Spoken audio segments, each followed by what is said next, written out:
Hey guys, what's going on? Krieger here, and welcome back to my channel. So I'm right here with Tuba, my Airstream, which is in the process of being renovated. Basically, I've been having a little bit of issues. I feel like it's like if you own a house, stuff is just gonna happen, and this is a tiny house. And so I know that it's not gonna be perfect all the time, and the renovation process is probably gonna be really challenging, but certain things I did not foresee. So when I bought Tuba, I bought her as a Airstream named Ava from a private seller, and the private seller who, you know, honestly was like this really wonderful woman, and I still very much like her. However, in the details of our exchange, a few things came up. Ava and Tuba was sold to me as an Airstream with a brand new frame, aluminum, indestructible, will never rust. It, like, quote in the email, will never have to repair it. If you've been following me on my Instagram, then you'll know that that's not true. So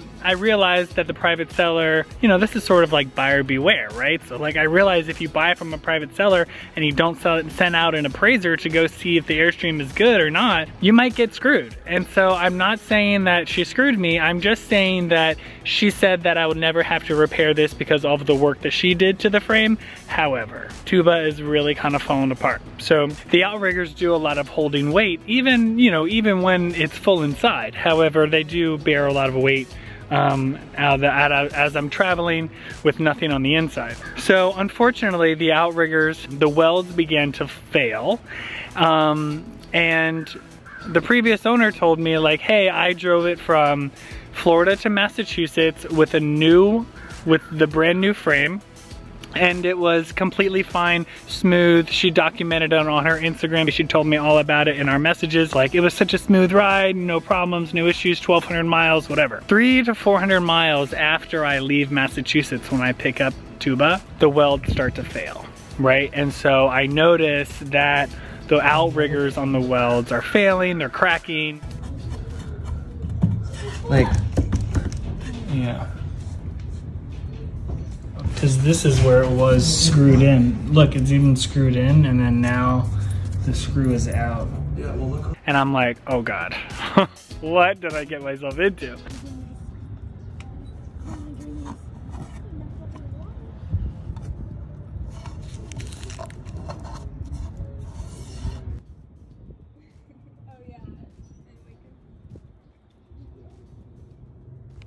I called her and she was so helpful. She said, you know, get it to a welder immediately, like call my dad, he'll help, you know, like helpful things. But I had bought the trailer. Like, it's kind of like my problem, you know, if I'm gonna buy a trailer, like, yes, it wasn't sold as, you know, I feel like I was sort of misled. However, it is, you know, my responsibility and I got it back to Texas and I got it re-welded.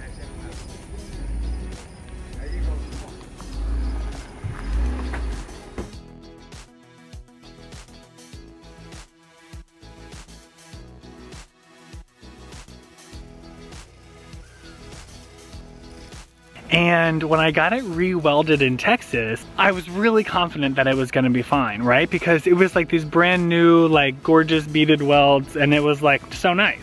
Those welds cracked and broke again. And now I'm sort of screwed.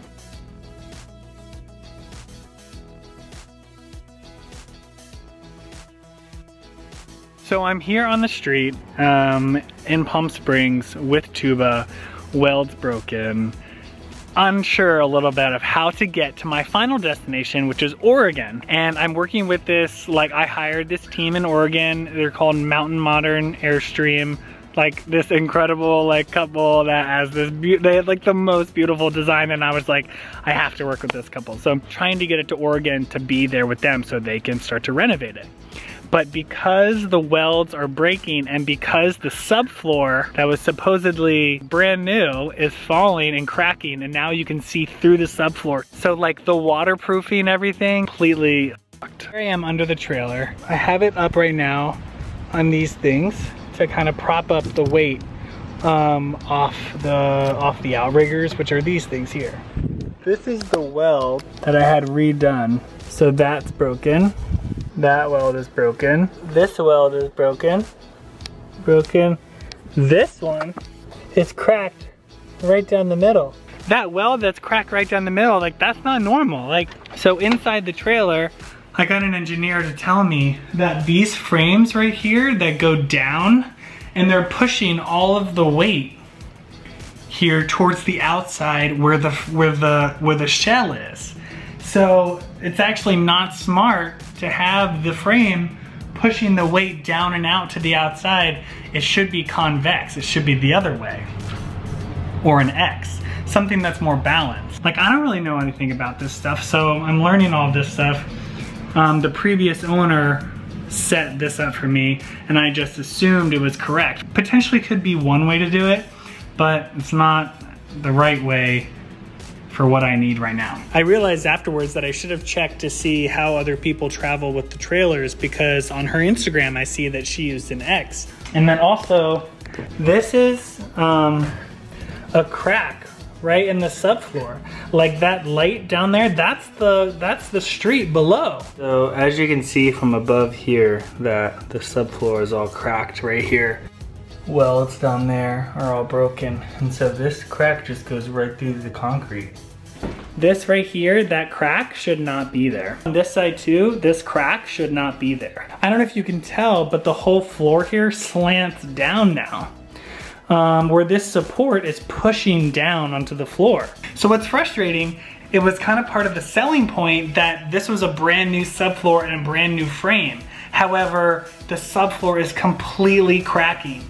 All the waterproofing now is pointless because now all the moisture can get in and has to be completely redone. I'm a little bit hurt.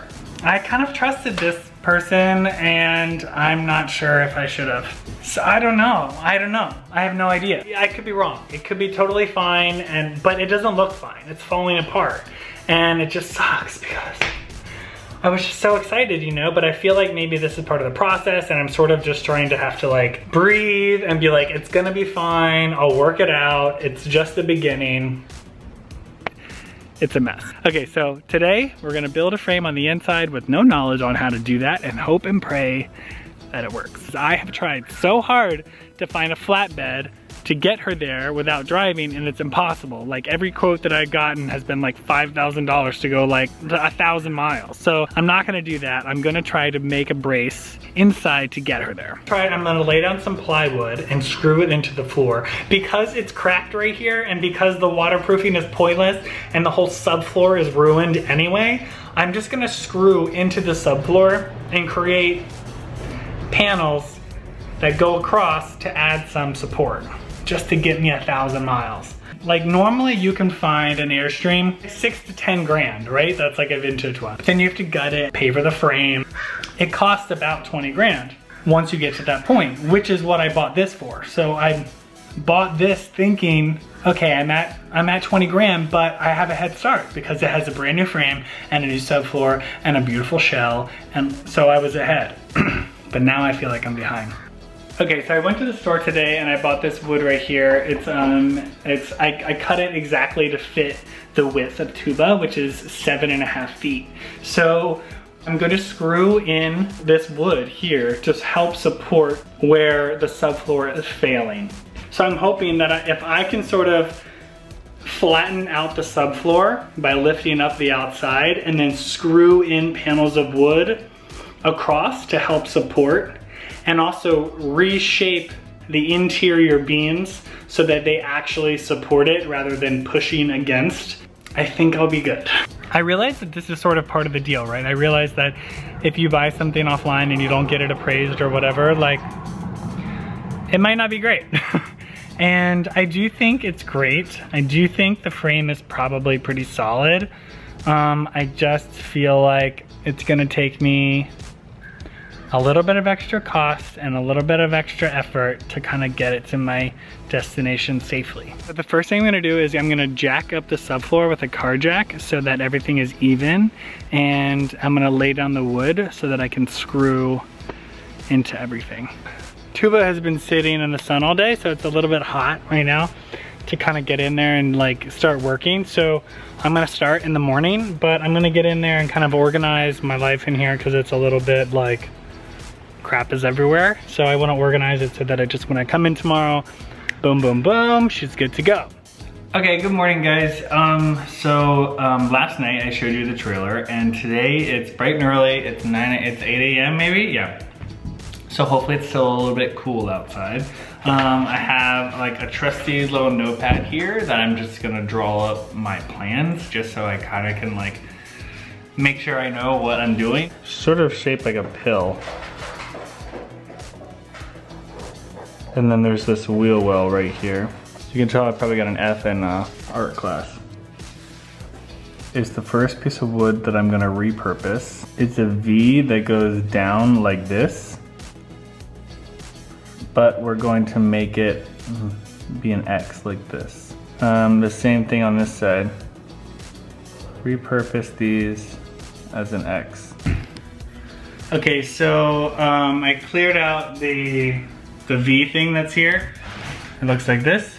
I cleared that out now, and I'm gonna try to create a new shape. It's gonna be an X, I think, rather than a V. So I did one side. The side that's sort of like falling, I put in 10 screws. It still doesn't look like it's fully connected, but I'm hoping that it's just gonna get me 1,000 miles. So I have the first part of my X in there. Now I'm just gonna do the next part.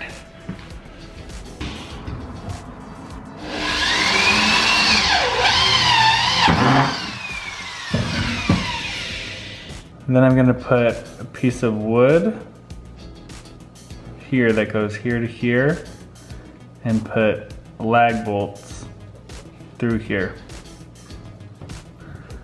And do the same thing here. I hope it works.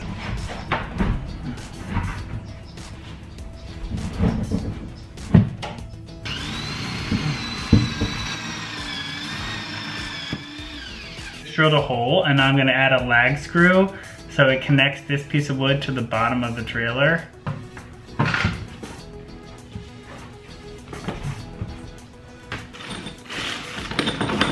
Oh God, I hope this works.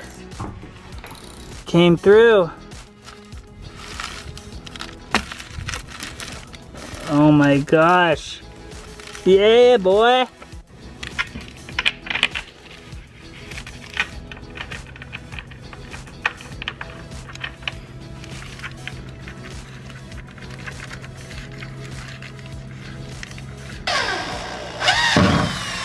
So, normally you wouldn't want to drill through the subfloor because it's waterproofed, but because the whole thing has cracked, I can see the street from inside. So the whole promised subfloor that would never have to be repaired already needs to be repaired.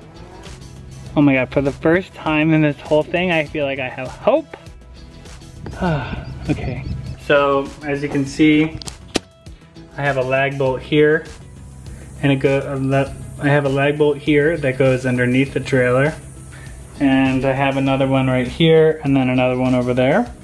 So that gives me 3, and now I'm just gonna do some screws here. I'm hoping between 3 lag bolts and the screws, it can kind of keep the subfloor together. Hopefully this wood that I bought is like good enough. Okay, so it's like 120 degrees in this trailer. So maybe I am gonna take a break now that I have done this half of the trailer. I feel like I need to do like some minor securing of the X that I made, but other than that, I feel pretty good. Whew. Much better right here. So thanks so much for tuning in today. I'm excited about my progress. It feels pretty good. Yeah, I just want it to be good because it's my home, you know? So I just want the foundation of it to be solid. So I'm glad that I'm starting to create a way for me to get it to that spot. If you want to follow the rest of like Tuba's story, I made an Instagram. It's called @TinyTubaTrooper because my truck looks like a stormtrooper because it's black and white, and this is Tuba. Anyway, so yeah, thanks so much for watching today, and I'll see you guys next week. Bye.